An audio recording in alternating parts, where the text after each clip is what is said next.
Okay, you guys want to see how you bleed out the air in a Humvee? Well, that's what I'm going to do here.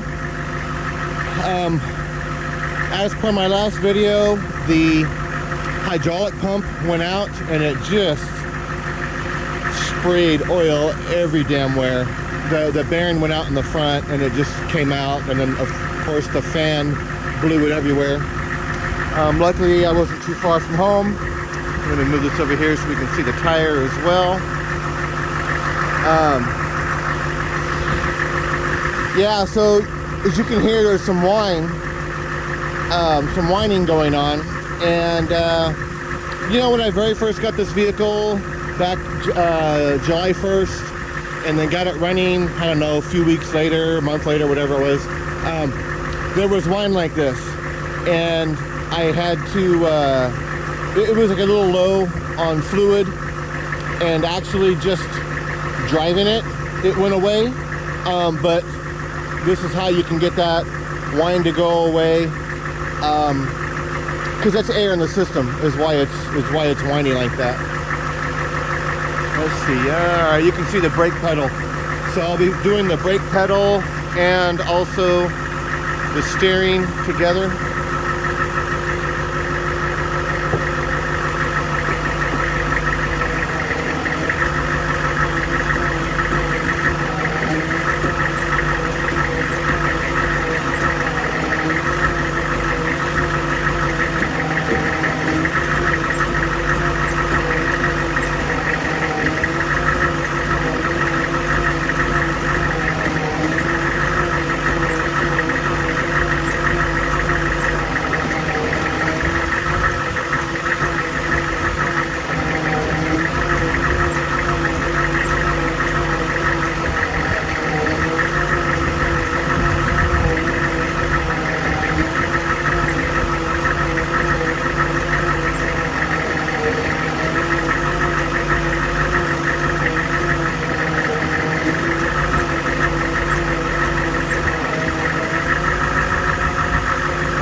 So, when I took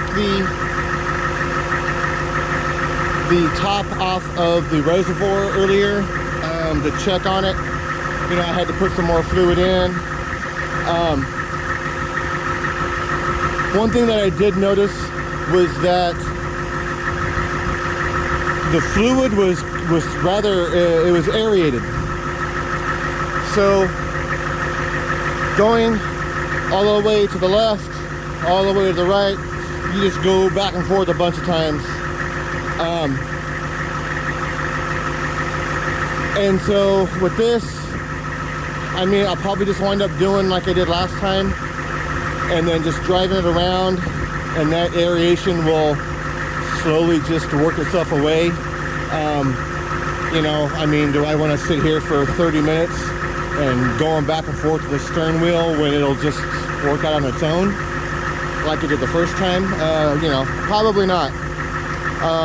But I had to get enough air out to where the fluid was getting to the power steering itself, because I had no power steering. Like, my brakes came back as soon as I put the new pump on and all that, but the steering did not. So it was airlocked. So I did that earlier before I started taking a video, and I was like, oh damn, I should be videoing this. Yeah, I just kind of been having a one-track mind with getting this thing on the road again. Because I did have because when the pump went out,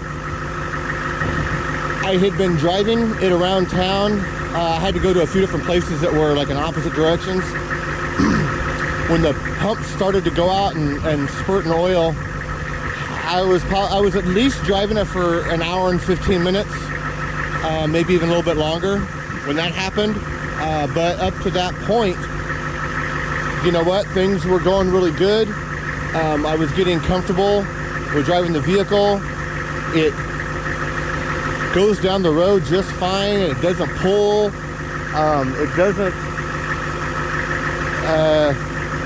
you don't feel uncomfortable. Like, sure, you kind of do at first, even though I've, you know, driven different vehicles. Like, this thing's just, it's unique and it's so big, and there's some blind spots on my doors.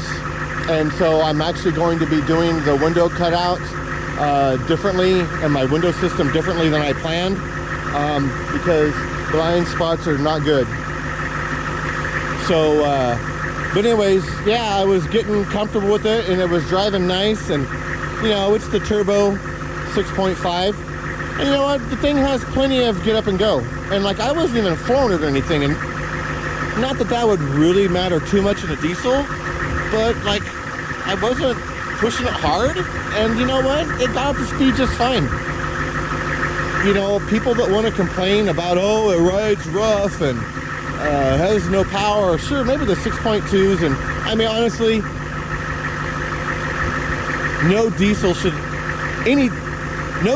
ever not have a turbo. Like, there shouldn't be a diesel without a turbo on it. Like, that's just stupid. But I've heard people say that these are gutless even with the turbos, and I don't know. I mean, did you buy this expecting it to have Ferrari performance and German build tolerances? Like, no, that's not these. That's the wrong vehicle. You need to buy something different. Go buy yourself a nice plush G-Wagon, you know, if that's what you want. But a G-Wagon doesn't have the capabilities that this thing does. But if you're just gonna be a pavement princess, then sure, get yourself a G-Wagon. I mean, they are amazing vehicles for what their intended purpose is, but the Humvee obviously has quite a different intended purpose. And that's also too why it, well, another reason why it has a diesel engine versus a gasoline, because a gas, you're just, when you're off-road, you don't have the low end torque that you do with the diesel.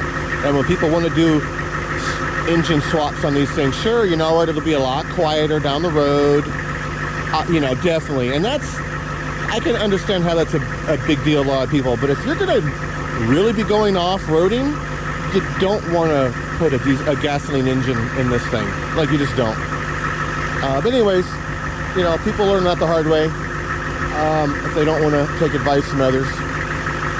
Anyways, so yeah, I've been making progress on the vehicle, but it's been slow. I had issues with my welder. Had to buy a new welder just to weld the aluminum. That's going. I got to do a video on the welder I got. Man, for the price I paid for that thing, oh my God, it's been great. Now, is it going to give you the performance of a $3,000 Miller or Lincoln? No, it's not. But I don't need to have perfect looking dime welds. What I'm doing with this thing, it all gets grinded down smooth to where it all looks like one piece anyways. So those beautiful welds don't matter.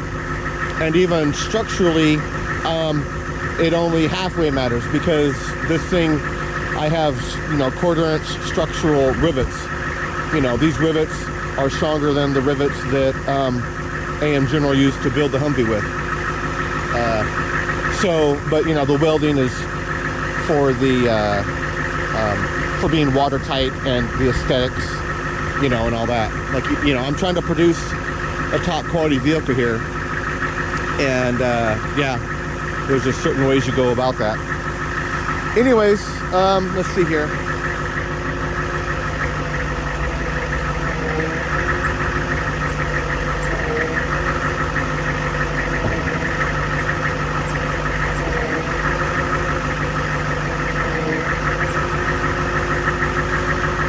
Yeah, you know, it's already gotten quieter than when I started the video.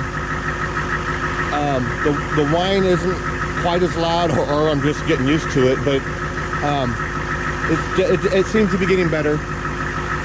Like I said, the oil was aerated, so that's not helping anything. And plus, I was seeing little air bubbles. Like I took like a little 10-second video or whatever, when I had the cap off and it running. And you can see the air bubbles bubbling out, and then the aeration on top of that. So maybe I'll post that little video as well, so you guys can actually see what it looks like when it's aerated and all that. Okay, well, signing off once again. Catch you guys next time.